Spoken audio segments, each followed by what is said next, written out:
Hello and welcome back to the Sanderlands podcast. Today we are going through Oathbringer, chapters 28, 29, and 30. Wherein all hope seems lost for Dalinar. He has a bit of a chat with Taravangian by the fire, and then the Stormfather weighs in and gives Dalinar another option to try to win some people over. Shallan and her guards are trying to catch our killer, our copycat killer, and they walk into a lot more than they bargained for. And Shallan confronts our unknown Spren and seems to win for now, but I don't think that's going to be over in a hurry. I'm Jamie, and with me today is Data and Dak. No Joe today again, just a reminder for everybody. But other than that, buckle up everyone, the Sanderlands is about to begin. Yearnings intertwined, the golden age in ashes once again. Under stirring stars, in the burning shards, kindle fragments of the falling rain. So look to the break of dawn, to the break of dawn. Stronger together. So yeah, 3 chapters. We're almost at the end of part 1 of the book finally. What did you guys think of these 3 chapters? I mean, they were okay. I thought the conversation with Taravangian in front of the not fire was all right. And you're sort of hearing in Dalinar's head, like going, this guy's he's not completely gone. He's there. And I'm like, oh, Dalinar, I really hate knowing something the characters don't know. Because you're crying out to them going, no, what are you doing? But I liked the conversation with the Stormfather and, being able to have a little bit of hope reignited in Dalinar for we've got another way we can try to get through to people. So like that was pretty good. But I think the real value this week, I really liked the middle chapter and the setup of where everyone was and how they were going to catch this killer. I thought that was a really good approach to take. And I mean, it certainly went places I didn't expect. I guess both physical and physical for Shallan. But yeah, it was clever. I liked how she was kind of running this team as Vale. It's like, yeah, okay, so we know that that's Shallan, but no one else knows that that's Shallan, and a bit confusing. But it was good fun.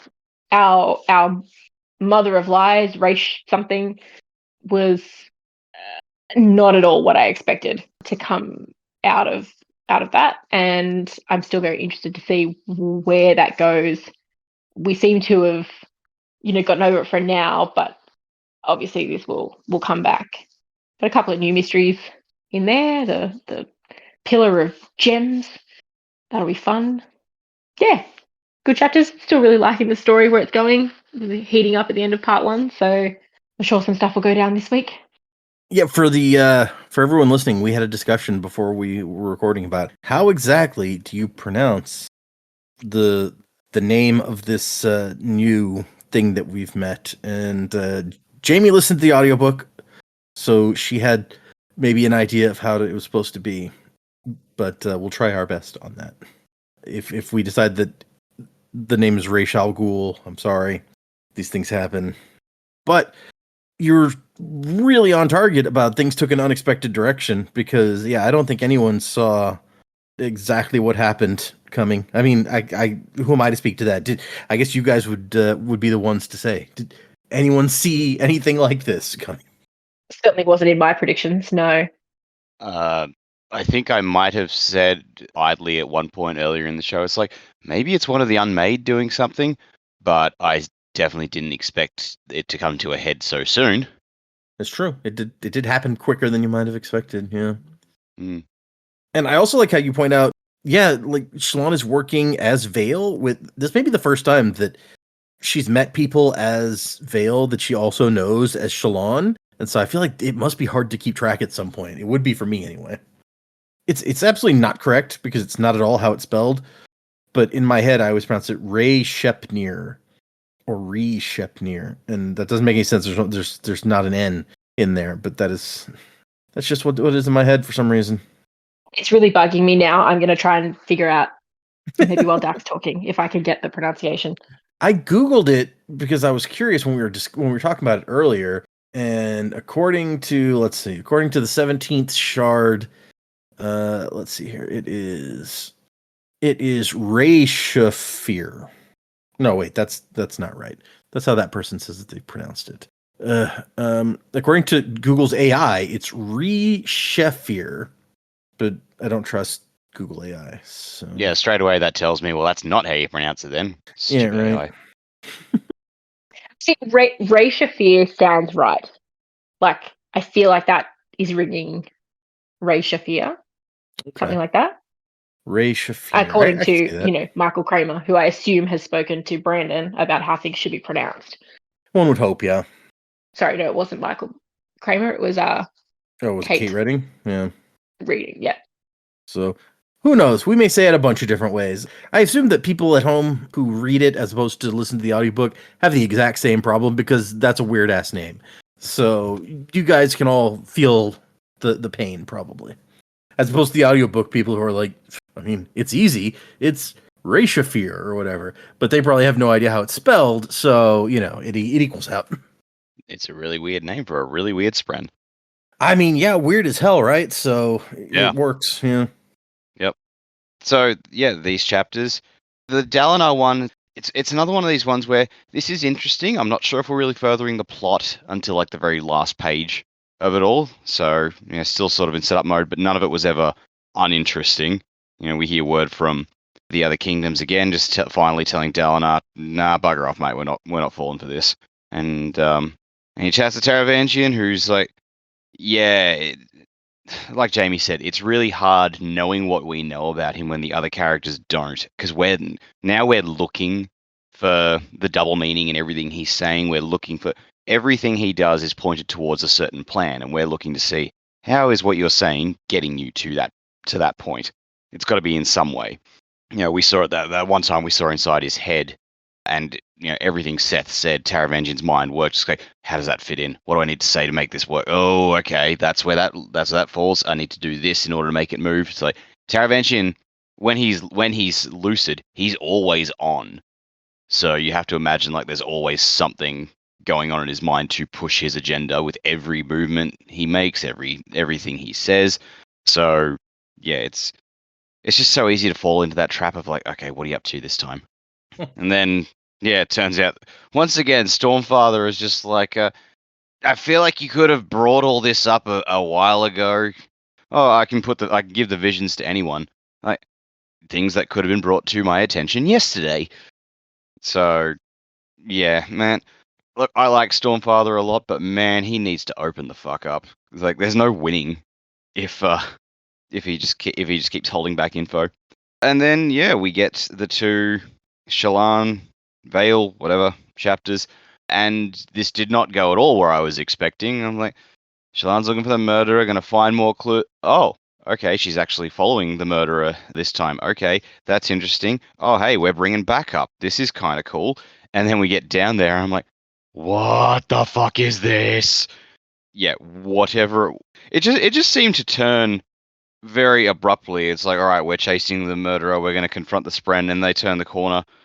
And whatever I was expecting is just kind of like, this is just fucked up. This is eldritch shit, which I guess is, the point of the Unmade. I was a bit surprised when Renarin just straight up called her out by name. Ray Sheffier, or I don't even remember what I pronounced it as in my head when I was reading it, but okay, Renarin knows stuff about that. Again, Renarin, I think you need to start opening up about what you know and what you see, as it were, because it seems like you've got info about a lot of things that we need to know. How do your powers work? How is it that is it just as soon as you like look at something, you can see stuff about it? Because, yeah. And then Shallan kind of bests the damn thing, sort of, I guess. Yeah. The words to explain exactly what happened escape me a bit. I'm just like, okay, severe shit went down. Shallan somehow took on the Unmade and won, which is crazy as fuck. So, yeah, now I'm just like, all right, is this the point for the book? While Dalinar's trying to unite everyone, Shallan's on a merry adventure to take on all of the Unmade. Let's go. Yeah, I've got no idea. This section blew my mind a bit. There we go. Yeah, I like the phrase like eldritch shit because that's kind of the feeling that Yeah, it it's gives. like there was a touch of the Lovecraftian in this. Yeah, for sure. And so things got weird. And we'll get into it more specifically, when we get there. But and then you made a really good point about like Renarin seems to know it's almost the same thing as you said about the Stormfather, where it's like stuff. Why don't you tell us the stuff? But with Renarin, when you almost feel sorry for him because he says this stuff, and it's clear that like whatever he can do, whatever he's doing, he's not enjoying himself. No, but again, it's like all right, people can help you with this if only they know how. You need to, you got to help us help you, mate. Yeah, right. It's like open up. It's not like you got to go around talking to everybody, but find somebody you can open up to, and get some of this stuff I do out. wonder, like he's got the camaraderie with Bridge 4 going on. We see that. So has he opened up to them because like maybe because he's lived so long in his dad and his brother's shadow, does he not feel comfortable opening up to them? But he's found himself with some camaraderie with the Bridgemen, so he's opened up on that side. Because now that Kaladin's gone, we've got no perspective character in the Bridge. That's true. I want to know what's going on with them. We keep we've run into them a couple of times in Shalon and Dalinar's chapters, but we don't have a perspective inside. I feel like maybe Brandon is intentionally not letting us in Renarin's head because he seems to he does know some stuff, and so we're not allowed to know that stuff yet. Maybe. Yeah, that's probably it. But even so, like, come on, Renarin. Share with the class. Why do you know the Unmade's name? Are you guys friends or going out for drinks together later? She was actually his first friend. She got fired. Well, I wouldn't want her to be my friend. I don't think. Yeah, that's some freaky shit. All right, let's do this. Let's get into these chapters, y'all. What chapters do we read? Jamie said 28, and that's our first one. My Kindle book was still on 30 since that was the last one I read, and I was like, I don't think 30 was what we're supposed to be reading. No. Let's see. This one starts out with, finally, I will confess my humanity. I have been named a monster and do not deny these claims. I am the monster that I fear we all can become. So, all right. This is sounding more and more Dalinar, but I feel like that's too obvious. I can see Dalinar. Yeah, people have called him a monster. Sure. Yeah. Yeah, I mean, I guess though, like we're so used to pointing things out. Like maybe the obvious is the right one. Like, should we be shocked if he was writing something called Oathbringer? I don't know. Yeah. Brandon, what are you doing to us?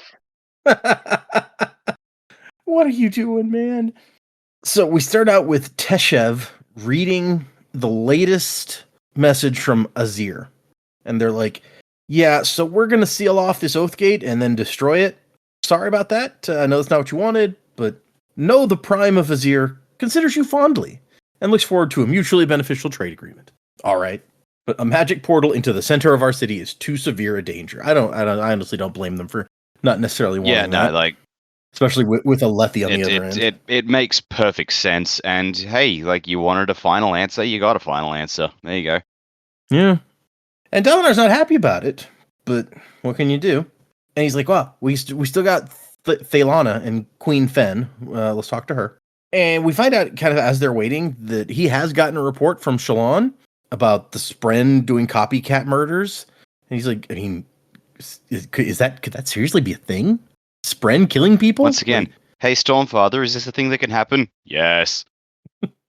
No. Yeah, okay. So I'm just going to, after you and Joe did the thing, I'm going to forever imagine the Stormfather as sounding like Guru from Team 4 Stars. Really? That was the Stormfather? Because we were making those jokes about Nail himself. Oh, that's true. You were, yeah. Yeah. Not still Stormfather in my brain. I don't know why. That's weird. Yeah, like you're the whole conversation about, oh, we could have Stormfather be Alan Rickman or Sam Neill hasn't stuck in your head. No, I guess not. I'm gonna try to imagine it with Alan Rickman's voice now. We're gonna see how that works out. And we get a reply from Queen Fen, and basically she's like, dude, leave me alone. I am busy, okay? My city's falling apart. I don't have time for your bullshit. And he's like, no, okay, I get it. I'm eager to send you the aid that I promised. Let's make a pact. You've dodged my request long enough. And finally she's like, okay, no is the answer. Like, you have to know by now that this coalition that you want is never going to happen. I'm baffled, honestly, she says, that you seem like you really assume this will work. To add insult to injury. Ugh. Yeah. Twist that knife.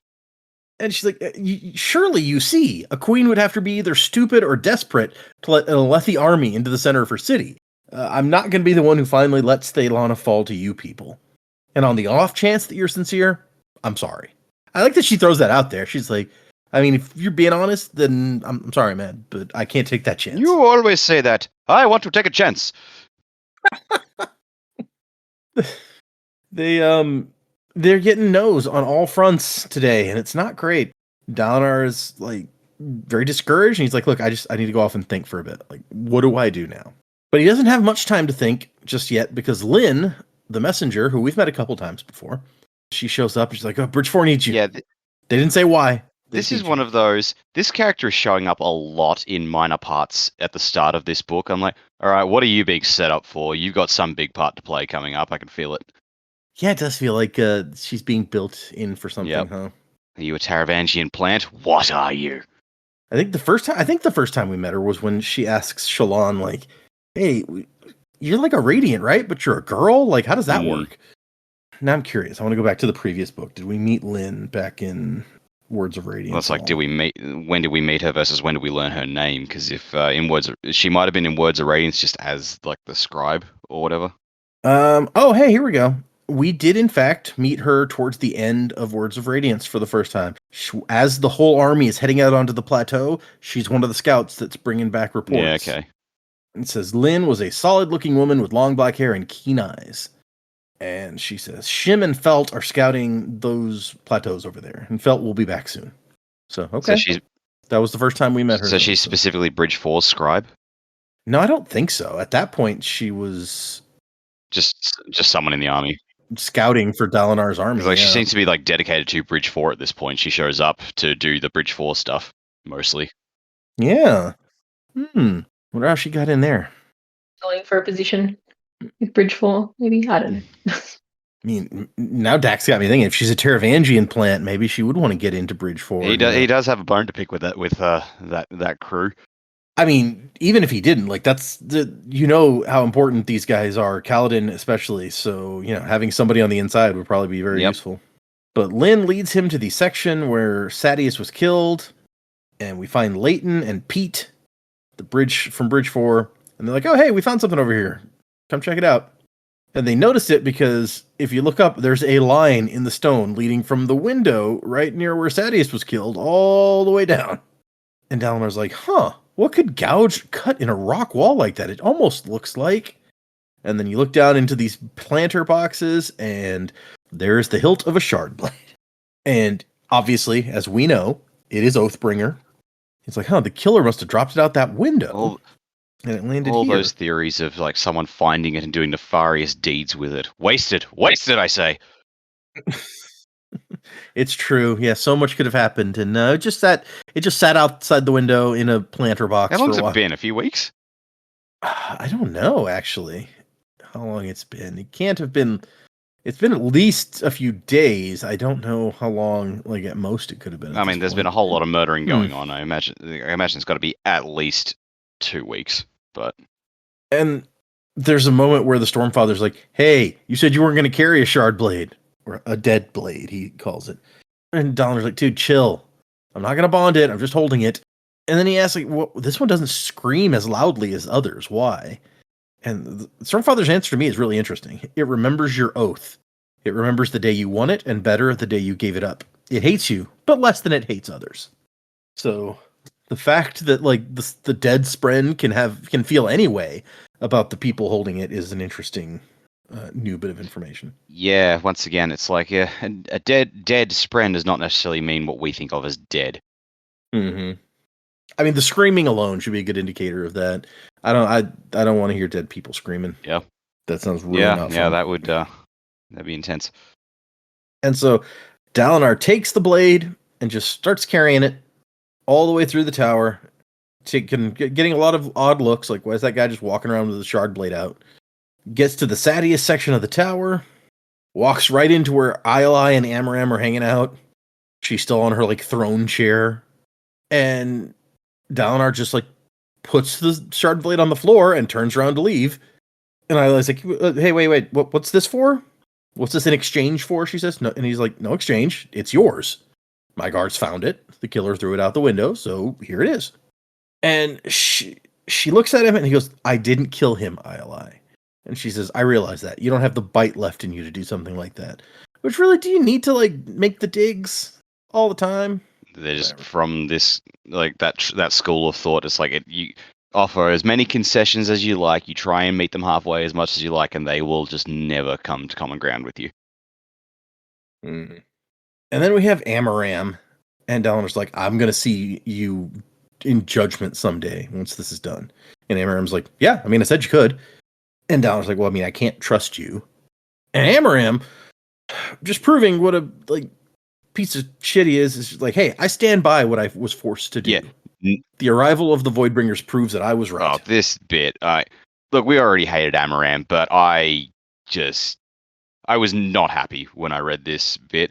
You know, Dalinar calls him out for murdering defenseless men and everything, and Amaram tries to go back, "Oh, well, you know, you killed a bunch of people in the wars." I'm like, yeah, you know what, Amaram? Dalinar never lied about it.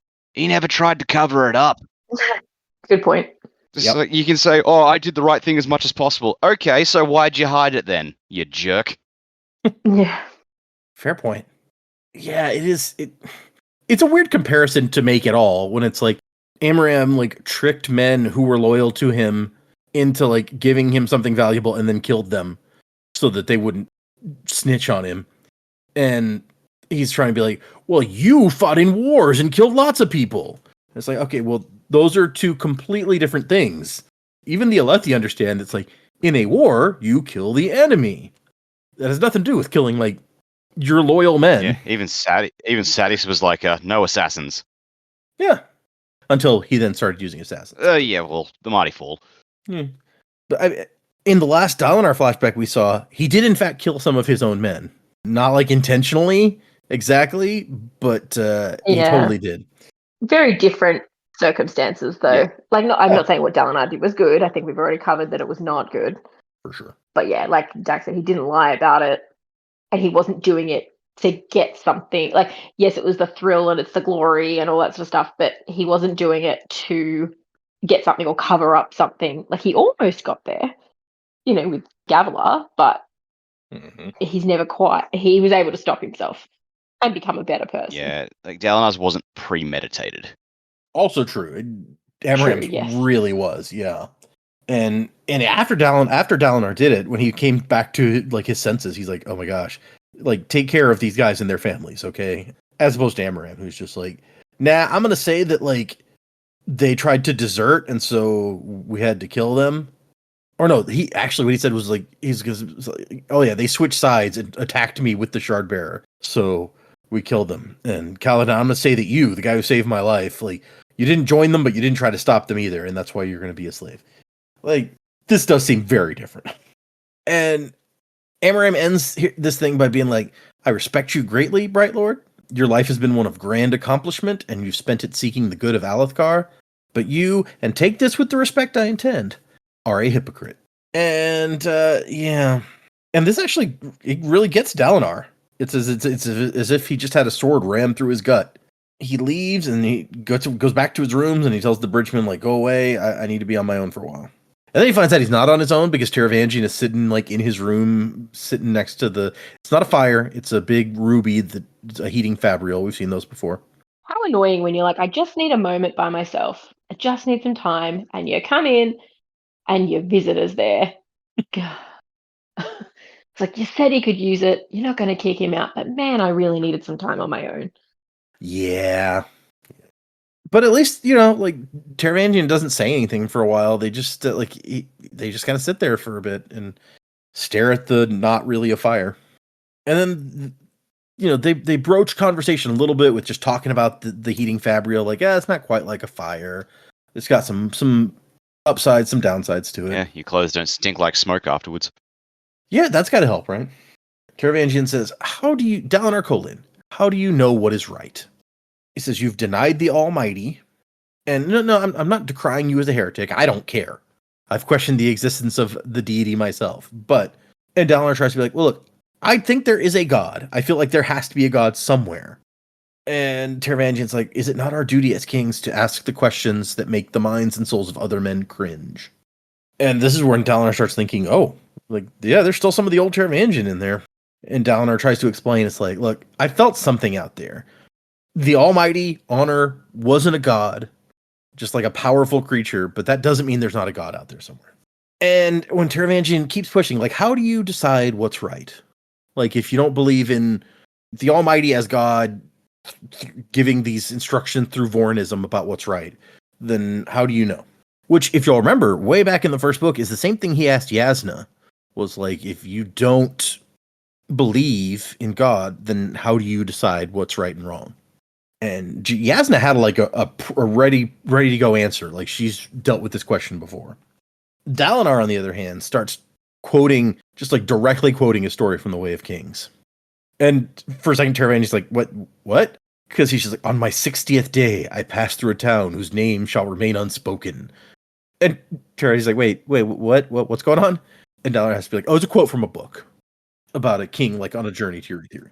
I hope this is the only time that I say this, but I was kind of with Taravangian at that point going, Dalinar, you good? Oh, I know where you're going. Okay. You okay there, buddy? Yeah. And so he tells this story from the book about the king, Noadon, came to this city where one of the guys in charge of the Lord's hogs had been killed. And he lived long enough to say that 3 of the other hogmen had gotten together and done the crime. But there were 4 other hogmen. So 3 of them were guilty, 1 of them was not. And of course, each of the 4 is like, oh no, I'm the not guilty guy. And no amount of interrogation can determine the truth. And Dalinar says that, like, this is like a story, a concept, or a question that Noadon revisits several times as you go through the book. He doesn't tell us at first, like, what actually happened, what decision got made in the end. Taravangian is almost without hesitation. Like, you hang all 4. Like, the landlord's job is to prevent further murders, so you can't let a murderer get away. You hang all 4 of them to make sure you get all the murderers, even if it means an innocent man dies. He says, is it not the best good that can be done and the best way to protect your people? 3 murderers stopped, 1 innocent man dead.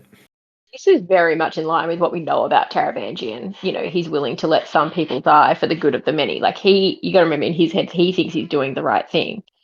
And you can see when he's effectively killing people to get their death rattles and all that sort of stuff. It's like, oh, yeah, look, I see why he jumped straight to, yeah, cool, you've killed 1 innocent person. That's very sad, but look how many people we saved. Mm-hmm. Maybe Dalinar will remember this encounter one day. You're right. It does seem kind of Taravangian. If you remember, there was the one segment of the diagram in the last book that was like, what price is too high? And it's like, any price. Because the goal is the preservation of humanity as a species. So no matter what the price is, it is worth it for that goal. So yeah, he's an ends justify the means sort of guy, it seems. Kind of guy. Yeah, 100%. Dalinar, on the other hand, is like, well, why not let them all go? If you can't prove who's guilty, then I think you should let them go. And Taravangian's like, yeah, okay, 1 innocent in 4 is too many for you. I get that. That makes sense.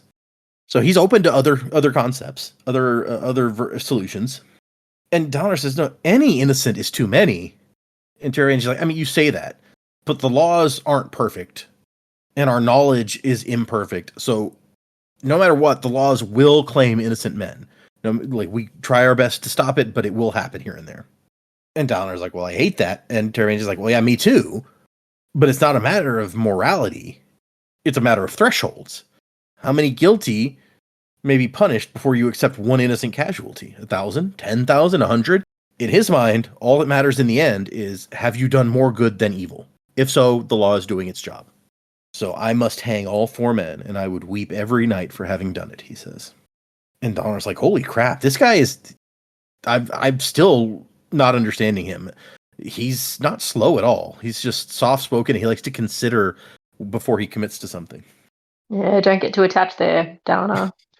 He likes The guy you meet tomorrow might be very different. he likes to consider before he commits to something. Never mind that, like 2 minutes ago, like he presented with his conundrum and straight away said, "Yep, kill them all." He's already carefully considered his point on the matter because he doesn't. Yeah. So, he doesn't have to stop and think about it a second time. It's like, yep, this is a no-brainer. I've already made up my mind. Yeah, but it's like that's not what Dalinar knows. Correct. Yes. Poor slow Taravangian. I thought you were going to say poor slow Dalinar. Like, he's not keeping up with Taravangian. He doesn't realize it. I mean, maybe young Dalinar. Yeah. I kind of hope at some point we see Taravangian have his really, really slow day. And so that Dalinar can be like, oh no, it's okay. This man is genuinely dumb now. This is not. They might not even let Taravangian out to talk to people on a really slow day. Yeah. It's like Dalinar just kicks in the door. It's like, I must speak with you. And Taravangian's just lying on the bed, like staring at the ceiling, going, yeah, while someone just ladles food into his mouth. And it's like, could you come back later, please? This is an awkward time. Dalinar reveals that eventually you find out the landlord took kind of the middle road. He imprisoned all four. So death should have been the punishment, but the way he describes it, he mixed together the guilt and innocence and determined that the average guilt of the four deserved prison. Which is a weird way to say that to me. Like, mathematically, the average guilt is this. So this is why laws aren't governed by maths. And Taravangian kind of just like looks down on that, like, oh, he was unwilling to commit. He wasn't seeking justice, but to assuage his own conscience. And there's the crazy. And then Taravangian's like, did the king who wrote the book, did he ever like say what he would have done? And Dalinar says, he said the only course was to let the Almighty guide and let each instance be judged differently depending on the circumstances. And Taravangian's like, so he wouldn't commit either. I expected more. And then eventually, like after another few minutes, Taravangian just like gets up and leaves. He puts his hand on Dalinar's shoulder and he's like, I understand. And he leaves. And then the Stormfather, apparently he's been listening. He's just like, yeah, he was a good man. What, Noadon? I like that even the Stormfather at this point is just like, you're not a hypocrite, mate. Like, even Stormfather's just like, dude, it's okay. I don't know that I trust the Stormfather to make those sort of like judgments about people necessarily, but it is nice. He's like, hey, man, you're not a hypocrite. It's okay. It's like the first really nice thing we've heard him say about anyone. It's true. And then this is one of those moments where when you're in the Kindle like me, you see that this has been highlighted a lot. This says 12,000 people have highlighted the sentence that Dalinar says here. He's like, I am a hypocrite, but sometimes a hypocrite is nothing more than a person who's in the process of changing. So that is an interesting sentence. Yeah, I like that. I like that line. Yeah. And so Dalinar's sitting here, now he's alone. He has his chance to think about what he came here to think about. No one is joining my coalition. Do I go to war with other kingdoms in order to save the world? Because I can't do it on my own. And he asks the Stormfather, do you have any more visions of Noadon? Like anything that might help me? I need something. And the Stormfather says, I've shown you all that was created for you to see. I can show no more. And she's like, okay, well, I want to rewatch that one where I met Noadon. Let me go get Navani, and I'll have her record what I say. He's going to try to get advice from Vision Noadon on how to handle things. And the Stormfather's like, oh, do you want me to show her the vision too? She can record it herself that way. And Dalinar's like, wait, hold on. You can show other people the visions? Wait, what? You could do that? I was given leave to show those who would best be served by the visions. And then it says, he paused and then grudgingly continued to choose a bondsmith. So apparently that was part of the goal the whole time with these visions, was he was supposed to pick somebody to bond with, which makes Dalinar like bullying him into bonding. Like it gives it a new light. And then he's like, so wait, can you show these visions to anyone? And the Stormfather's like, wait, during a storm, I can show them to anyone I want. But you don't actually have to be in the storm because of our bond. I can put you in a vision that somebody else is in, even if you're not there. And Dalinar laughs. It's like, you just solved my problem. And he goes, what, the problem from the Way of Kings? The Stormfather was listening to the whole story, apparently. Wait, you know which guy to hang? Like, how did I tell you which guy to hang? That's okay. And he says, no, the bigger one. I've been wishing for a way to meet the other monarchs in person. I think in a coming high storm, Queen Fen of Thaelana is going to have quite a remarkable experience. So Dalinar has come up with a new approach now that everyone has turned him down. How do you? We're not quite to predicaments yet, but I'm curious how you guys think this is going to work out. So I love the idea that these people are already so pissed off with Dalinar that he's now going to turn up in a high storm, confront them. Like, wow. Okay. I mean, it can't make it any worse, I guess. No, I know, but I'm like, these people are just like, Dalinar, it's a no. It's always going to be a no. Stop asking us, kind of thing. I'm surprised you don't know this is the answer and you can't see why. And he's like, you know what? I'm not ready to give up just yet. And like, I love it. Don't get me wrong. I'm here for it and I cannot wait to see what happens. But it's funny. This guy again, like, it's like when you get telemarketer phone calls and they just keep calling and keep calling and keep calling and you're like, block, block, block. It's like that. They don't want to talk to Dalinar about it anymore. He's like, you know what? Video call. We're going to do it this way. You don't get a choice anymore. He Professor X'd us. Yeah, right?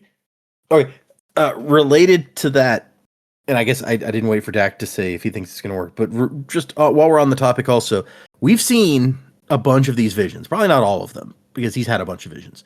But if you guys remember the visions that we've seen so far, if you had to pick one to put somebody else in to try to get them on your side, can you think of which one you would want to put them in? That's a tricky one. No, I don't know. Probably not the one with all like the where he felt like he was being attacked. All the I feel like the conversation with Noadon, was it Noadon? Yeah, well, when he met him, I feel like that would be a really good vision. Like, that's the one he wants to show people. That would be a good one. It's calm. You can sort of see what happened before. Like, that was like a big point for him.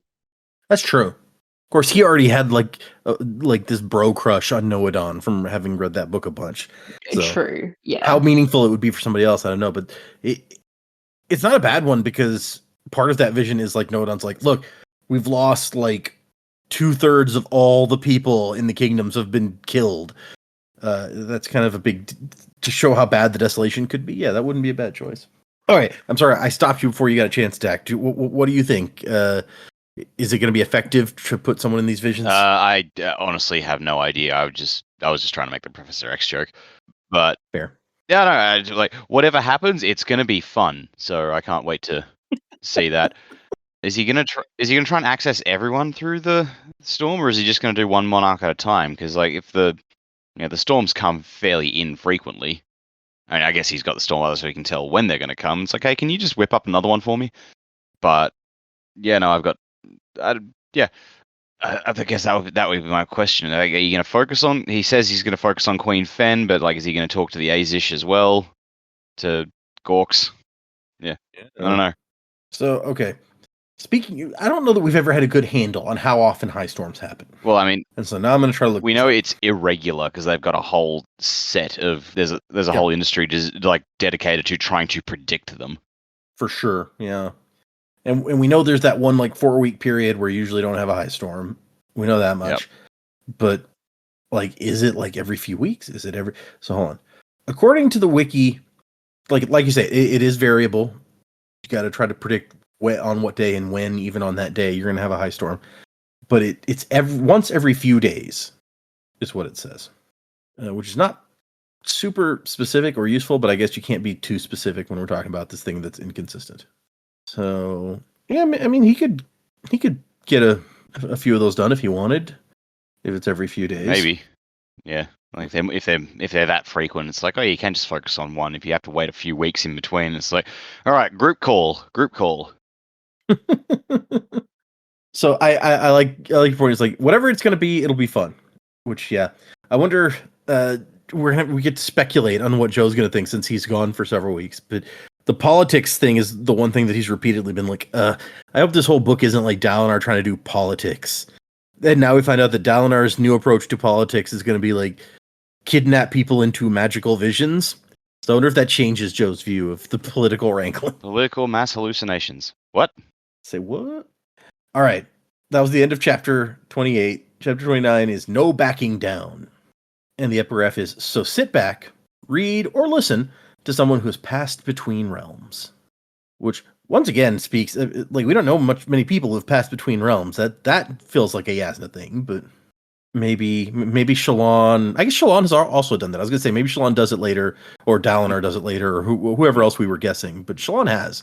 Well, if it is Dalinar, I hope he packed his bags because it sounds like he's going on a trip. And he may not have the ability to get back if he was gonna. Yeah, that wouldn't be good. So this chapter is from Vale's perspective. She's prowling around the market, and we find out that Shalon's team is out here watching for an act of violence. And specifically, what Vale thinks is somebody was hung for hitting another guy over the head with a bottle and killing him. And so what Vale expects is she's got her people in bars watching for a freaky spren thing to bash somebody with a bottle. And she's even got them images of what the guy looked like. So it's like, find somebody who looks kind of like this and watch them. And apparently we've been doing this for a few nights because she comes in and Gaz and Red are in one of the bars. Like, she's got everybody split up into teams of 2. And Gaz is like, nothing yet, same as the other nights. And Red's like, yeah, not that we're complaining. As he drinks, like, this is the kind of soldiering I can really get behind. And I like that Vale's like, it's going to happen tonight. I can smell it in the air. And Gaz is like, yeah, you said that last night. And then Red tries to hit on her. Like, tell me, sweetness, don't you want to stay here with us a little longer? And this guy is not one to be deterred, because she goes, most men who've made a pass at me end up missing a finger or two, Red.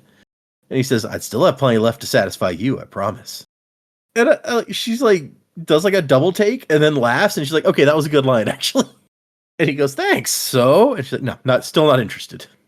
And Gaz asks, where did you come from anyway, Vale? Like, I guess we haven't known her. Gaz hasn't known her too long at this point.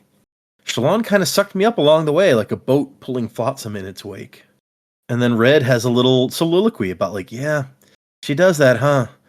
You think you're on your last sphere and your life's over, and suddenly you're the honor guard to a storming radiant, and everybody looks up to you. And Gaz is like, yeah, so true. Shut up, Gaz. So I'm sure. I'm just waiting. Like, I'm sure Dak has an opinion on Gaz. Everybody looks up to Gaz these days, Dak. I'm sorry to tell you. Shut up, everyone. I mean, not Bridge 4, but they're cooler. So, and there's a whole section which actually is a little bit weird to me, where she's thinking about, like, yeah, Vale's a real loner. Or no, Vale wasn't a true loner. She needed people. I mean, yeah, she scammed them sometimes, but she just loves experience. Now, Radiant could take people or leave them. We don't hear anything about Shalon, I guess, but yeah, those two. Let's just spin the roulette wheel of who is Shalon being today. And then there's a scream, and she's like, finally! And she runs out there, and here's Vatha. And Vatha's like, it wasn't like you said. It wasn't a bottle to the head. Come on. And she follows, and there's a guy, like, got thrown off of the top of a structure and was hanging by the neck. And she's like, dang it. It didn't imitate the attack with the bottle. It imitated the execution. Yeah, I didn't see that coming. When she had her plan, I was like, this is a really good plan. Just wait and see. But how do you know which crime? Because they're not only replicating murders. Yeah. Yeah. They're replicating violence and death, not necessarily like unlawful ones. Yeah. I guess in the end, like, the plan was still good. She had enough people in enough places in the market that even though it wasn't what she expected, when it happened, they managed to track it. And Vatha's like, oh yeah, like, the killer dropped that person up there and then just jumped all that distance. How? And she's like, where are they? And he says, oh, Glurv is tailing them. Glurv. There's I can't take that name seriously. I agree. Glurv. It sounds like a Futurama name. Yep. 100%. It sounds like someone's trying to say a Futurama name while drunk. There's Glurv. Glurv. And so they find Glurv, who points down some tunnels, like, it's a man wearing all black. He went that way. She starts running, finds some women, who's like, hey, did you see a guy run past? Yeah, and he went that way. Okay. And then she kind of loses, like, she gets to a point where there's no more people to tell which way. And so she's not sure which way the guy went. And then Pattern's like, it's there. To the right, the shadows are off. The wrong pattern. And sure enough, there's a freaky shadow thing over there. Man, Patton's useful. Right? Patton is the best. He's a good spren. Yeah. Best Spren. Most useful, anyway. I mean, the Stormfather is now able to put anybody in visions anywhere in the world. That's also pretty useful. Yeah, but you know what? When Patton has information to share, he shares it. It's true. Whereas Stormfather is just like brings it up like way later, and it's like, oh man, we could have been doing this the whole time if only you'd spoken up. Overgrown lamp. And so eventually she chases the thing down and it squeezes into a hole in the wall 2 feet wide. And Shallan's like, Pattern! Like, get in there. And then she starts chopping into the wall with her shard blade, trying to follow it. And it turns out, like, she discovers after she makes the hole in there, that, like, she sees some metal in the wall. She's like, oh, there's like a secret door here. Interesting. All right. And on the other side of the door is like a spiral staircase descending into darkness. And Shallan's like, well, we're gonna have to go down there. And Pattern goes, now?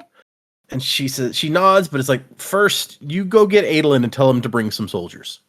And he goes, you won't go alone, will you? She's like, no, I promise. So he takes off.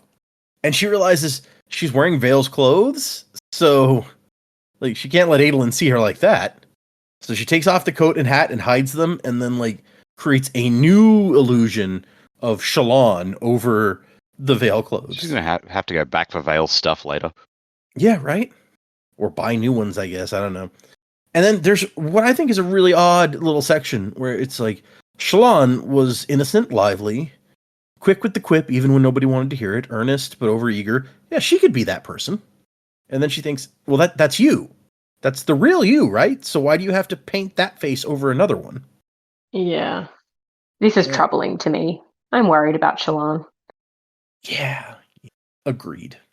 And just in time, she's put on her Shallan face because a blue uniformed guy with some gray at his temples shows up, and she's like, what's this guy's name? I've learned some about Bridge 4, but like I don't remember them all. This is Teft, isn't it? He's got to be Teft. I think he's with the gray at the temples. I feel like he's a frequent Teft descriptor. Yeah. Finally, the real MVP. It's about time, Teft. And then more Bridge 4 guys show up along with Adolin wearing his blue shard plate. We got the Lopen in here. It looks like he brought all of Bridge 4, including Renarin, who's also in his plate. And Shallan shows a shocking amount of restraint and does not refer to him as creepy. Yeah, right? Yeah. She does say he looks less frail when fully armored. So I feel like that's a real backhanded compliment. Yeah. But Why did Shallan have to be Shallan and couldn't be Vale down here? I guess if Pattern showed up and was like, come on, Adolin, then it would be pretty clear that we were going to Shallan. If Shallan wasn't there, that would be weird. And Fair enough. And if I assume that if there came a situation where she needed to bust out her shard blade and she was as Vale as the time, and Adolin went, oh my god, another shard bearer, and then she's like, we need to talk. But obviously, like, Shallan's honor guard knew she was down there. Or they didn't follow her, did they? No, they didn't follow her, yeah. Okay. Because I was like, how did she manage to switch that out and people not? But no one else knew that's where she was. Okay, I think they started out following her, but like I think it mentions that with her Stormlight, she's able to keep running way longer than them, so she kind of lost them. He's too quick. Yeah, okay. All of a sudden it was troubling me. I was like, how did she manage to go from Vale to Shallan and everyone was cool with it? But no, they're two completely different sets of people. Yeah. Pattern goes, I found Adolin. And she's like, yeah, I see that. And Adolin, great moment. He came to me in the training rooms screaming that you'd found the killer and said if I didn't come, you'd probably, and I quote, go do something stupid without letting me watch. And Pattern goes, stupidity. Very interesting. Oh, I love Pattern. Pattern is the fucking best. He's so good. And after Pattern talks about how great stupidity is, Adolin's like, oh, you should visit the Alethi court sometime. And so Shallan's like, so look, we tracked the thing that's been assaulting people, killed somebody in the market, and came here. And one of the bridgemen's like, wait, thing? So not a person. And she's like, no, it's like a spren, but freaking weird. It imitated a person for a while, but then it became something else, a broken face, a twisted shape. And one of the guys goes, sounds like that girl you've been seeing, Scar. And Scar's like, yeah, haha, how about we toss you in that pit, Eth, and see how far down this thing goes. It seems like the time to harass someone about who they're seeing. Right, yeah, why not? Good job, guys. But like, this was a moment I was like, I didn't realize I had missed Bridge 4's banter until all of a sudden we got it back after not having it for so long. I'm like, Oh, I have missed these guys. Even like the ones who like you kind of forget they're there because they're not major characters. I'm like, you guys are fun. It's true. And it's Lopin who brings us a little bit back on topic, and he's like, wait, so the Sprent, it killed High Prince Sadius? And Shallan is thinking, like, I mean, no, we know that it didn't, because it was copying the murder of Sadius, but we don't really have time to get into this. Long story, the point is it has murdered lots of people, so we need to deal with it now. And then Lynn is here again, and she's like, hey, we passed this place like a dozen times. It's weird that there's this secret place here. And Tef's like, yeah, you're right, Lynn. Why hide a room like this? That's when Renarin, he's like, he whispered, leaning over the pit. There's something down there. Something ancient. You felt it, haven't you? He looks at Shallan. This place is weird. The whole tower is weird. And Tef's like, hey, man, you're the expert on what's weird, so we'll trust you. And meanwhile, Lopin and Rock start arguing about who's the weirdest on Bridge 4. And she's kind of impressed that Renarin actually is like part of the crew. That in itself is weird. Renarin has friends? Who could accept someone so creepy? Poor Renarin. Yeah, it's one of the Comedy Central Futurama episodes, so you may not have seen it, but there's like they're flashing back to the Professor's first crew, and when Zoidberg was around, and like they all really liked him. So when it cuts back to the present, and Professor's telling the story, Hermes is just like, Zoidberg was popular, and it doesn't matter.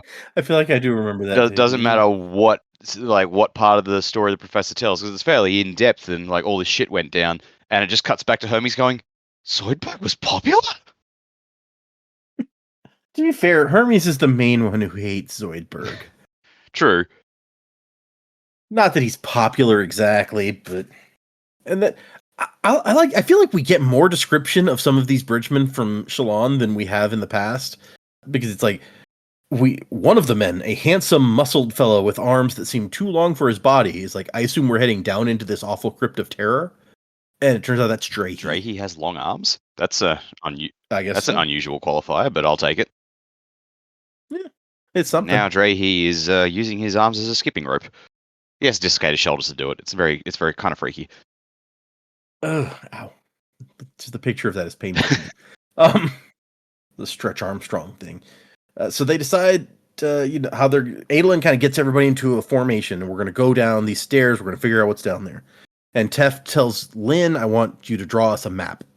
So stop us if we get too far ahead of your drawing. I want to know the exact line of retreat. I know this is probably because Shallan is a shard bearer, but like drawing the maps was kind of her thing in the chasms. So it's kind of like, wait, we're not getting her to do that? That was my thought too. She's like the best map drawer of all time. But they have their setup in Bridge 4. I guess Lynn must like really kind of be part of the team at this point, like you said. Yep. Also, yeah, Shallan might be on sword duty. Also true, yeah. And so they start heading down into the darkness. And at one point, Teft is like, I just want to remind you that, some of us had some cool powers for a while, but once Kaladin left, nothing. So we can fight, but we're not going to be magicking anything, okay? And Lopin's like, it'll come back, Goncho. When Kaladin returns, we'll glow again good. And Teft's like, dude, shut up. You're real loud. And then Lopin tosses a diamond chip down the hole. And Adolin's like, dude, there might be something down there waiting for us. Don't warn it. But at least it lets them know where the bottom is. Adolin's just like, fool of a took. Yeah, exactly. That was exactly what I had in my head. Yep. I can see Lopin as a fool of a took. Yeah, kind of fits. Fool of a bridge man. Also, we get the name of one of the 10 fools. So I feel like we've heard the 10 fools referenced, but I think we've only gotten one specifically before. This one is Dillid. He ran up a hillside towards the Tranquiline Halls while sand slid beneath his feet, running for eternity and never making progress. Very Sisyphus. Yeah, I was about to say, it's very Sisyphean. They get to the bottom, and there's one exit from here through an elaborate archway. So it's like, all right, well, let's see what's there. And there's like mosaics along the inside of the tunnel that they end up in, which is kind of cool. Pictures of the heralds made of 1,000 tiles. Depictions of the Almighty in his traditional form as a cloud bursting with energy. A woman in the shape of a tree, hands spreading towards the sky and becoming branches. Huh, who would have thought to find pagan symbols in the home of the Knights Radiant? So, given that we're told the depictions of the Almighty are traditional, I'm guessing that's not the pagan symbol she's talking about. It is the woman That'd be who... mother cultivation, yeah. I was about to say, it's got to be, right? Like, what else could that be? And then there's murals depicting 10 kinds of spren, so maybe one for each of the orders. She notices one that reminds her of Pattern. Then they find some big old steel doors, and Drahe goes, they're locked. And Adolin has his sword. He's like, I've got the key. And Shalon's like, Adolin, these are artifacts from another time, valuable and precious. And he goes, I won't break them too much. I mean, we're chasing a murderer, right? Someone who's likely to, say, hide in a locked room. And she's like, okay, fine. And she has a moment here where she's like, would it really have been so bad to let Adolin know about Vale? And a part of her panicked at the idea, so she let go of it quickly. All right, girl. Concerning. You do you, I guess. Yeah. So they go in the first room that Adolin cuts open for them. And like, Adolin, the bridgemen go in. Adolin goes in right behind him. And Renarin's not paying much attention. He's kind of walking a little further down, looking around. And it turns out that they found like a library. A whole bunch of old books in here, but they've all like just rotted away. Very sad. Right? It's like potentially all of this information Yasna was looking for when she wanted to find Eurythia in the first place, and nope, it's gone. Yep. No Beauty and the Beast moment in the library for you, Yasna. I mean, these people still don't know she's even alive. We need to get to that. As they're looking around, Lynn's like, guys? Prince Adolin? Brightness Radiant? Renarin had gone further down the hall, and Lynn had followed him. Renarin's sphere illuminated something in the distance, a large mass that reflected the light like glistening tar. And Renarin's like, we shouldn't have come here. We can't fight this, Stormfather. And the Bridge 4 guys form up with their spears, and then the darkness starts coming. Shapes split from the main mass, becoming figures that stepped as if from the surface. Creatures with 2 feet, and soon grew faces with clothing. And Renarin whispers, she's here, one of the Unmade. Ray Shafir, the Midnight Mother. Pause for a second. Let's see, have we heard Midnight Mother before? That sounds vaguely familiar. I feel like it is, but I also could be getting mixed up with something out of a Moon Knight comic. Fair, yeah. Let's see. Midnight. It was mentioned one time before in one of the epigraphs of The Way of Kings. Ray Shafir, the Midnight Mother, giving birth to abominations with her essence so dark, so terrible, so consuming. She is here. She watches me die. That's one of the death rattles. Oh. There you go. So cheery. I wonder what we thought of that epigraph at the time, because that would have been at least a year and a half ago. I mean, we didn't even know about the Unmade at that point, so it was probably just like, all right then. Okay, what do we do with that? And so Aelin goes like, Shalon, run. Men start back up the hall, and he charges forward at the things. And Shalon is looking, and she's like, hey, these guys look like us. Like, well, you can tell that one of them is supposed to be like Teft, and one of them is Lopin. And 2 of them are like bigger, and they look like they're wearing shard plate. They're not like perfect copies or anything, but you can tell that they're copies. Identity theft is a serious crime, as Chef knew. Meanwhile, Renarin, as Bridge 4 retreats, Renarin's just kind of like hypnotized by the monsters. And Teft has to be like, attention, Renarin, to the line! He's like, all right, yeah. And so these midnight figures start to dash forward, and they get, stabbed with spears and stuff by the bridgemen. The things bled vapor when struck, a darkness that hissed from them and dissipated into the air. Like smoke, Shalon thought. So they're weird, gooey tar monsters filled with smoke. So that sounds kind of like the thing from that vision that Dalinar had, like the weird smoky monsters things. It does. So okay. I don't know what to make of that yet, but that's where my mind went. I mean, at least it would explain, if that was the case, it's like, okay, so those weren't the Voidbringers, they were something from this Unmade thing. Yeah. I mean, yeah, what exactly that means, big picture, yeah, who knows? But and Shalon, meanwhile, is like, I know you. I know what you're doing. You're trying to imitate us, but you fail. You're a spren. You don't quite understand. And Aelin's like, Shalon, run!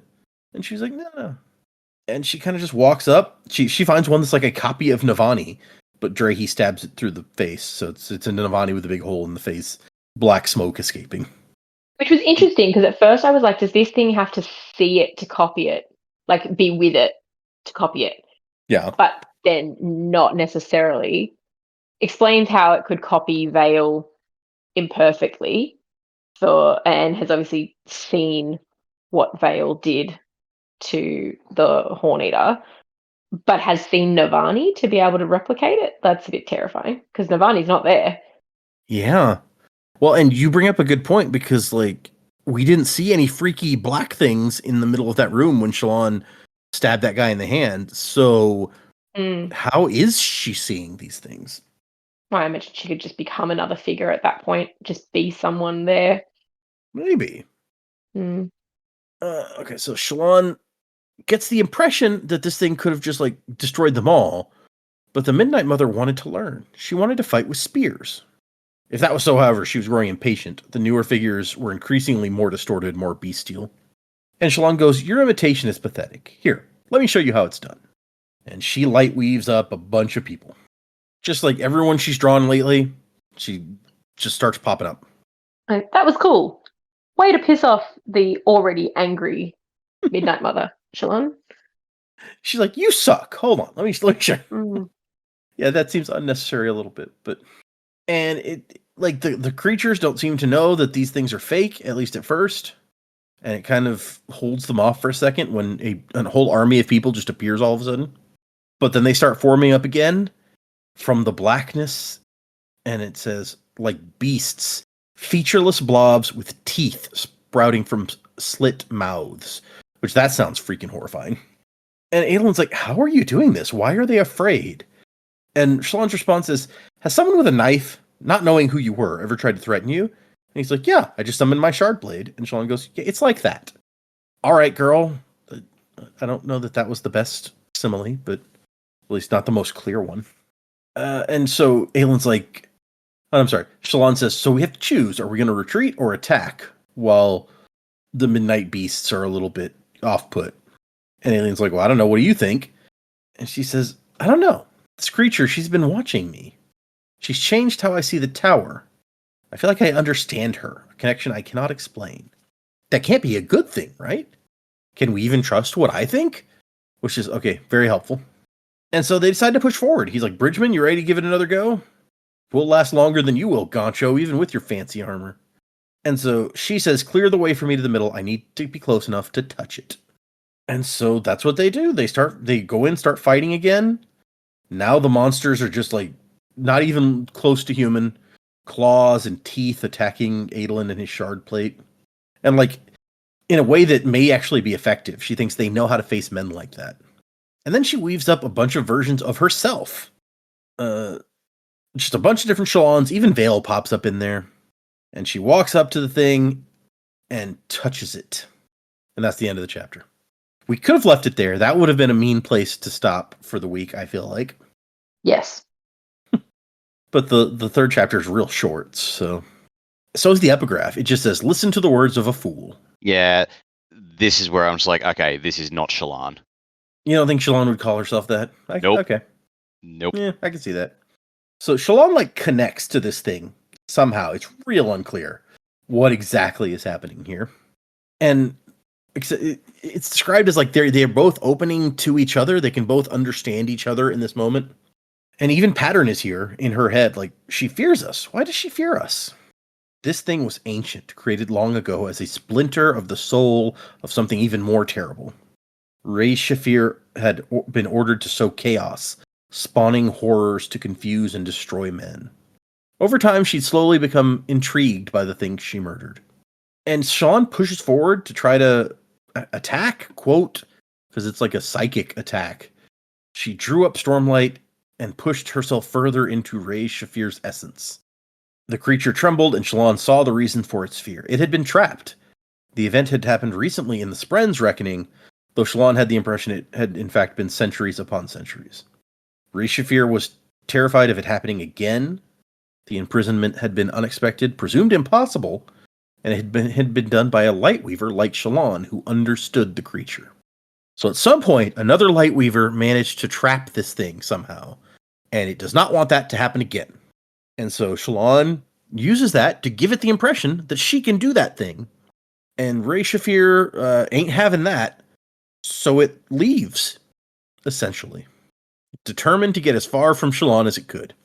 And once it's gone, like, all the midnight creatures have dissolved away, and everybody's more or less all right. And she asks Adolin where it went, and he points to the other side of the room where a tunnel goes down into the mountain. And Eth is like, should we chase it? That looks like it goes a long way. And Shallan's like, nah. Post guards, but I don't think it's coming back. And Taft goes, yeah, guards seem like a really good idea. Like, she's gone, she's not coming back. She's someone else's problem now. I mean, yeah. Maybe she'll go hang out with the Night Watcher nearby. Shallan looks, and it turns out the thing that Ray Shafir had been, like, on top of was a giant pillar in the middle of the room, set with thousands upon thousands of cut gemstones, most larger than Shallan's fist. Together, they were a treasure worth more than most kingdoms.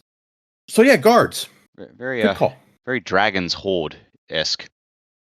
Yeah. Yeah, I can see that. All right. Moving into predicaments. We are going to read 6 chapters for next time.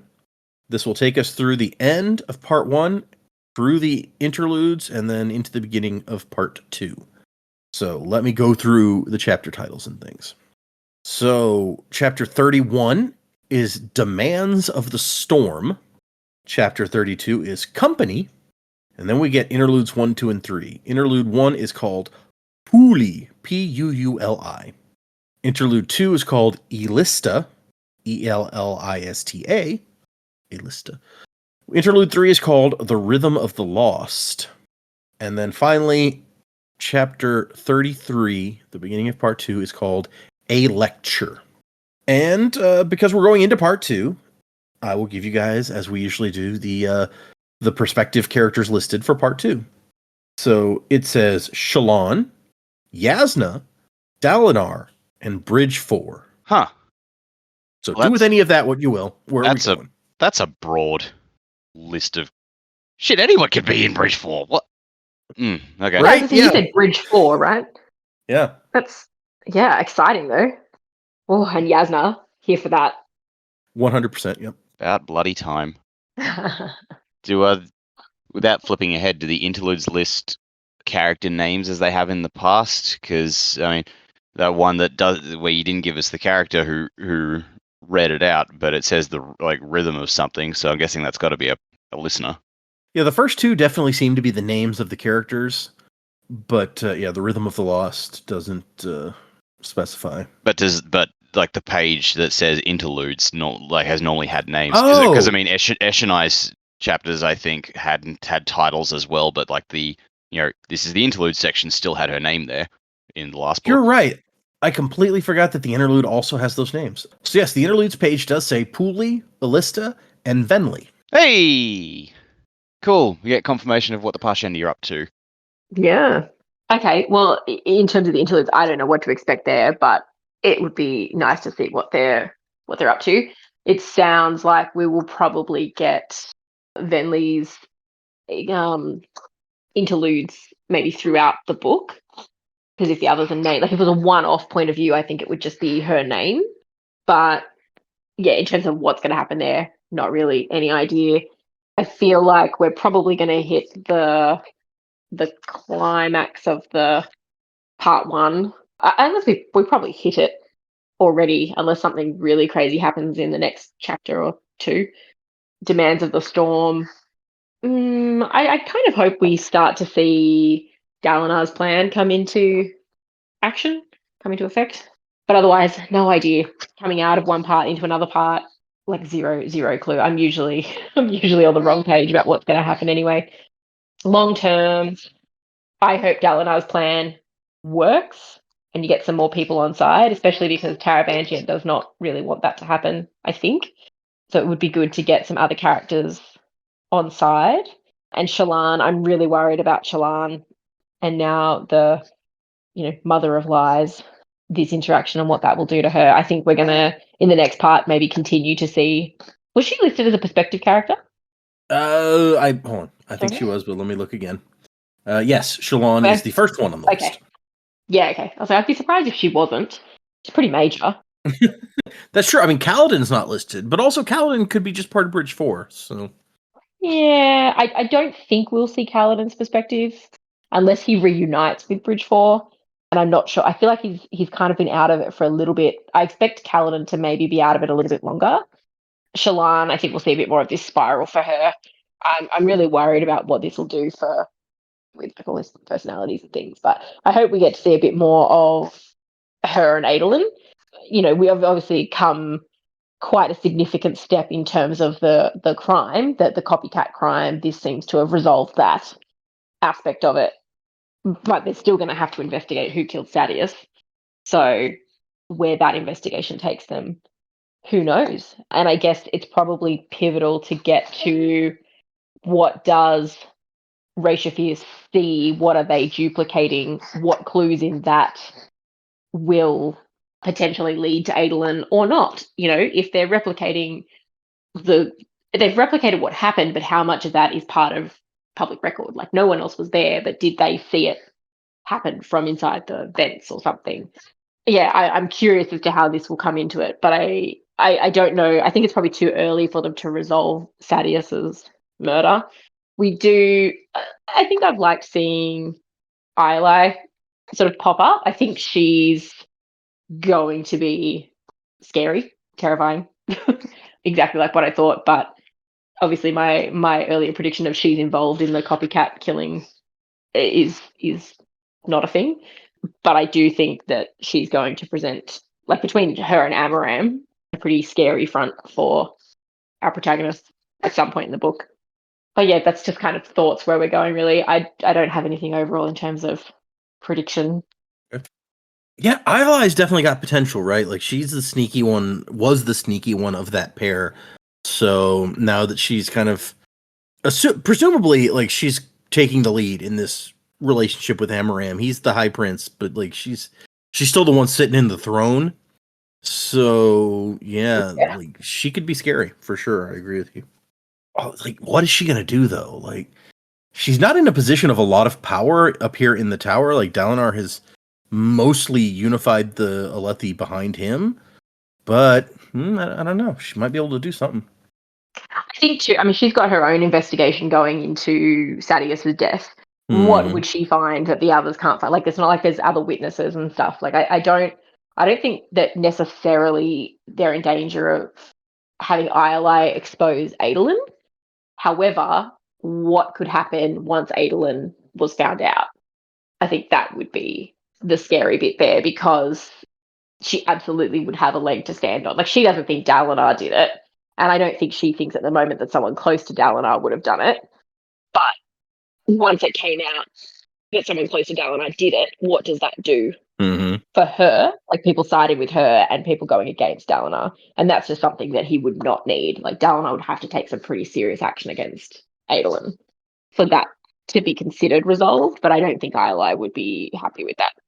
Yeah, that's a good point. It could turn like the tide of public opinion against him. Although it's hard to know with the Alethi, like how much, like they find out that Dalinar or Dalinar's son killed his enemy High Prince.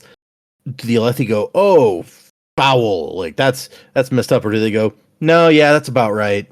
Like that's what I would have done." So yeah, I don't know.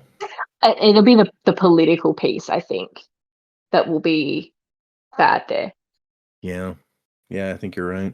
Also, good point that they have now solved the copycat crimes. They don't have to worry about that happening, presumably, anymore. If Rashafir has really gone far from here, as far from Shallan as she can get. I mean, obviously, not having copycat murders or assaults, it's a good thing. But it also means that presumably Shallan has fulfilled the task that Mraize gave her for the Ghost Bloods. So now we got to wonder what information is she going to get about her brother. Very true. I'd forgotten about that piece. And also getting other people on our side. It like Dalinar has been working so hard to try to win over some of these other monarchs. It would be nice to have other people join the team as opposed to Taravangian's the only guy on our side, and we know that he's kind of not. So, yeah, it's about time. It would be nice if we could Dalinar get some backup. It'd be really nice to have something that Taravangian hadn't foreseen in his diagram. That's true. Yeah, I wonder if any of this is in the diagram, because the diagram was like, Mm. kill Dalinar if he looks like he's going to take charge. So have we just gone so far past that it's not? I don't know. Yeah, who knows? Yeah. Well, I'm glad you asked, because that was my first prediction. Assume, Jamie, you were done? Yes, and evidently Dak knows. Off you go, Dak. Yeah, so chapter titles, people, I've got no idea. But yes, no, my prediction of what Taravangian is currently up to. So we know that he failed to kill Dalinar. Now, what we've seen of Taravangian is that he's an opportunist. Like, he inserts himself into a power vacuum and tries to take over. So that's what he's trying to do now. It's not enough to kill Dalinar now, because Dalinar has, even though no one else is joining him and people are terrified, Dalinar has the power of Urithiru. He's got the Stormfather on his side. Taravangian wants that. So it's not enough just kill Dalinar now. He has to set it up so that Taravangian can take it. He has to either get Dalinar to put all his trust in him and make Taravangian the guy that he's going to bequeath everything to, or he has to turn Dalinar into the monster all the other monarchs think he is, and utterly discredit Dalinar, so that once Dalinar falls, Taravangian is like the person who can step in and take it for himself. But if he kills him now, he's not going to get that. Alethi politics won't allow it. He might just make Dalinar a martyr.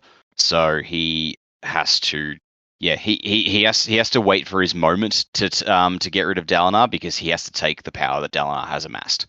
That's what he's up to. He's going to be the Iago to Dalinar's Othello for the moment. Ooh, Shakespeare reference, nice. Yeah.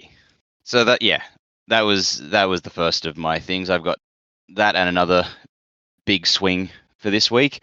So now we've met one of the Unmade in person and seen what they're about, gotten a bit of a description.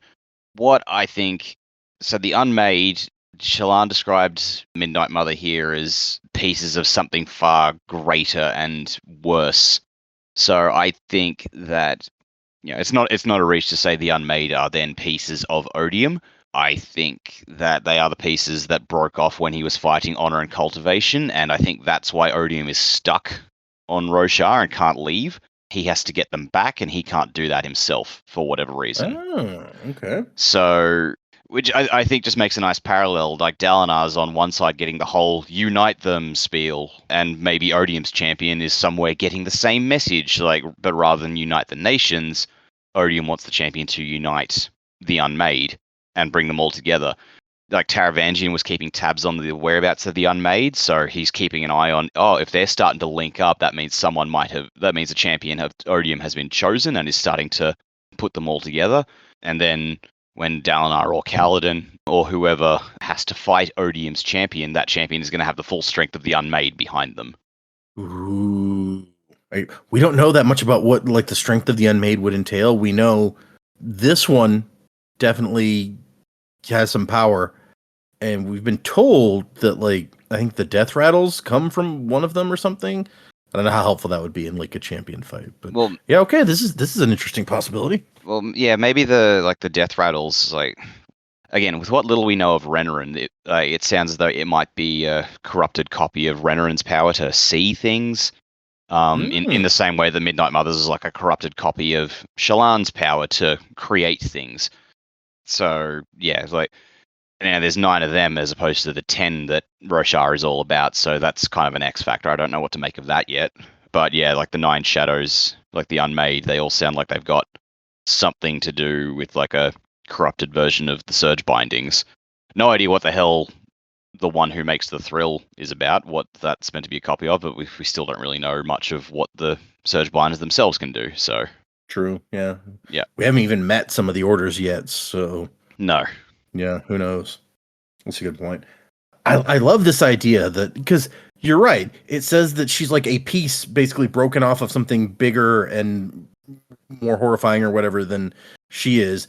So what other candidates do we have at the moment except for that being Odium, right? Yeah, the only other possibility would be someone else, another one of the shards was here and Odium kicked the crap out of them and scattered their pieces to the wind and they're here, but I don't think that really fits, because then why would just there's a 4th shard that has to do with this world.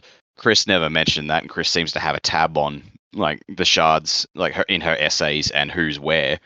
So I feel like it would have come up if there was a fourth shard that got the crap kicked out of it here, and Scat and its pieces were like operating as giant spren. So I don't, yeah. It does seem like that we should be informed about that sort of thing. Yeah, it's like it could be ambition, I guess, and maybe that's why Odium's stuck here, because like that fight took a lot out of Odium. But I considered the possibility and then dismissed it. I'm pretty sure these are all just pieces of Odium. Okay. And so if they are pieces of Odium, yeah, the idea that like maybe Odium needs these pieces back somehow, that creates a real interesting dynamic. That, like you say, like there could be a whole other situation happening with like Odium's champion right now is out there needing to unite something on the other side, and we have no idea. Like that could be really interesting. Yeah. And then it's a very logical thought. We were told Taravangian that I think one of the things we saw was like, you need to become king of everything. And so the idea that it's like, he can't kill Dalinar now. So let's get Dalinar set up, and then we'll just, once he's king of everything, we'll just take it. Yeah. And then we'll have accomplished our goal. So that's a good thought about Taravangian's potential plan here, because at the moment, we haven't seen in Taravangian's head in a while. We don't know what he's thinking, showing up here and joining Dalinar's coalition. That's a good possibility. Yeah, I mean, it's like what he did for Yaakoved, but on a grander scale. He set everyone against each other. There was massive chaos ensued, and then he showed up to be everyone's hero, who was then welcomed as the savior, and he became king. He's trying to do that just on a larger scale here.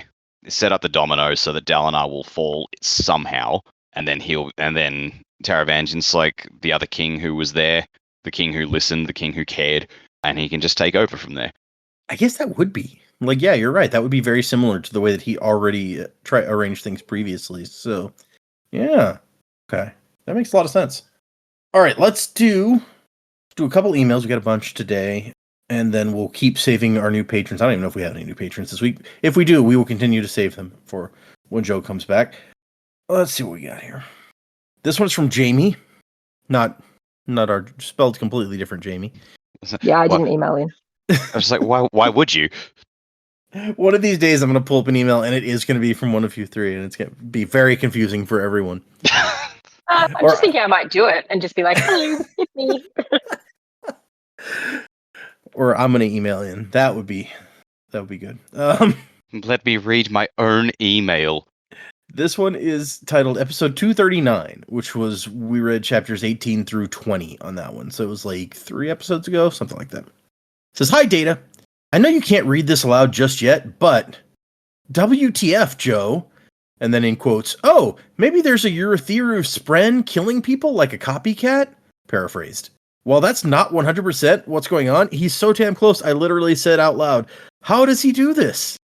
Anyway, when you get to the reveal, let him know his prediction blows the minds of at least one reader who just blasted through the books." So, I mean, we just hit that. How could I not, like, bring it up even though he's not here? So, yeah, we'll let him know also. Just forward the email to him. Oh, yeah, there you go. That's a good idea. But, I mean, like, doesn't that happen to us a lot? We get so close, and yet we just miss the mark. Yep, I feel like that does indeed happen a lot. I guess you would know. I should know, right? Yeah, if anyone. This is from Matthew. It says, "An attempt to help with scaling. Hello, Sanderlanche crew. I emailed once or twice before, but I don't really think they were emails you'd remember at this point. It's just been so long.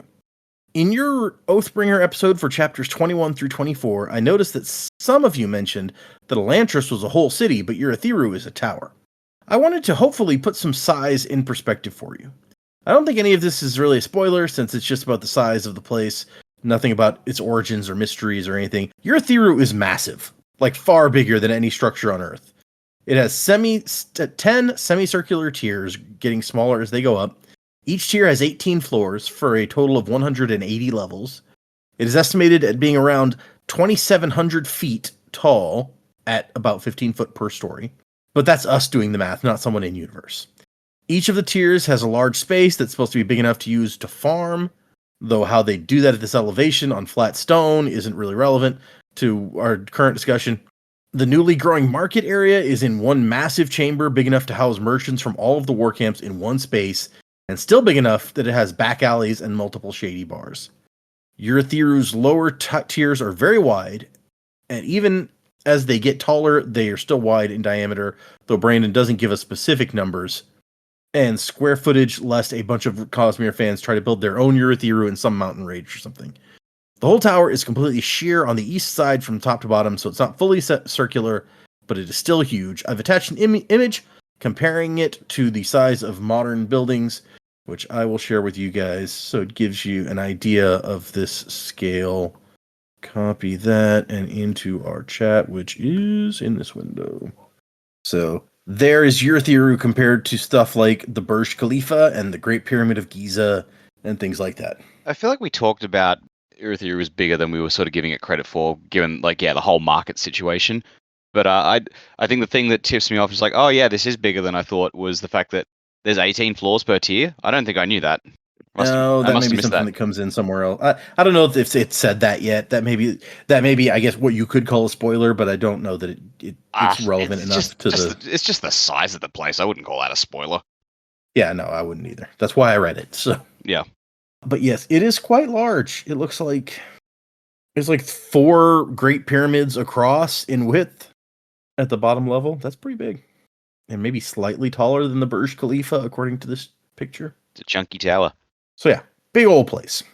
Matthew's email ends with, keep up the pod. I always look forward to the next one. Life Before Death, Matthew. So thank you, Matthew. That was very helpful. We'll save, we got a few more, but we'll save it for another time. That's all the emails we'll do today. If anyone wants to send an email, the address is thesanderlanch@gmail.com. Find us on Instagram and Patreon, where I'm still reading I almost said War and Peace. Wind and Truth. Oh, jeez. Still reading through Wind and Truth, reacting for the first time. So check out our Patreon if you're interested in hearing me ramble about my theories and as I'm reading through Wind and Truth. Some of them are wild, and some of them are right on target. And when we I am absolutely a person who I remember my predictions because I'm sitting here talking to myself. There's not that much to get confused with. And when we get to them and I totally called something right way ahead of time, I'm like, ha, I got that. I do a lot of patting myself on the back when that sort of thing happens. So check that out if you guys are interested, people out there. But thank you to all our emailers. Thank you to our patrons. You guys are awesome. People on the Discord chatting it up there. Tickets are not exactly on sale yet, but ticket things are happening for the next Dragonsteel Nexus currently. And so there's been some buzz about that in our Discord, but also in other Discords I'm in. So that's the big thing kind of happening in the Sanderson fandom at the moment. They put out a thing that was like, look, we don't know how many people are going to want to go this year. If you're interested in going, sign up for this newsletter. And the only thing this newsletter is for is tickets for Dragonsteel Nexus. We'll see how many people are interested in going. If there's less interested in going, then we will have tickets. Then everyone who signed up for the newsletter can get a ticket, and we'll put the others up on general sale. If more people are interested in going, than we have tickets, then we will have like a random thing to decide who gets to buy tickets first. So that was last month, I think, that came out. Then people signed up for the newsletter. We found out that there was apparently well more people interested. We don't know the numbers, but there was way more people interested in going than they have tickets. So this week, as we're recording, they sent out emails yesterday saying, if you get this email, you are in wave 1 on Monday. So yeah, they sent out the email Friday. On Monday, between this time and this time, you can go and buy up to 4 tickets. We don't know how many people got that wave 1 email. If you weren't in wave 1, you got an email saying, sorry, you didn't make it in wave 1. Good luck for wave 2. But I luckily did get into wave 1. So I am planning on going this year. In one of the Sanderson Discords I'm in, they had a poll, and it came out like 80% almost did not get wave 1 emails and 20% did. So I don't know how representative that is of the randomness of the thing on the whole, of how many people versus won it versus got it. But it looks like there may be a lot of people who did not get into wave 1. And so there's hopes that wave 2, there will be lots of tickets available also. But anyway, So that's where we are this week. I'm ready to buy my tickets on Monday so that I can head back to Dragonsteel Nexus. So I just bring all that up because I know people have said before, it's like that they get to feel like they're involved in the fandom, even if they didn't discover it until after this came out, to hear about the things going on. So that's a little snapshot of that. Yes. Thank you all. Thank you everybody out there who comes every week and listens to us talk about this stuff. Remember, we are doing 6 whole chapters for next time, 3 chapters and 3 interludes. So chapter 31 through 33, going right into part 2. And hey, you guys will even get a preview of the new epigraphs, since we're moving away from the Oathbringer preface quotes. Oh, yeah. As we move into part 2. So everyone will be happy about that, right? We might get some information about something. Yeah. Maybe information. That'll be nice. But yes, so 6 chapters next time. If you're reading along, read those 6 chapters. Music by Miracle of Sound. And Wasing to the Time of Next. Colo, P.S. Fasher. Crab at thee. Coronas wide, supernovas die, fractured in the fateful fall of man. Feel the heart raging of a strength unseen. Unity will bring the upper hand. So look to the break of dawn, to the break of dawn.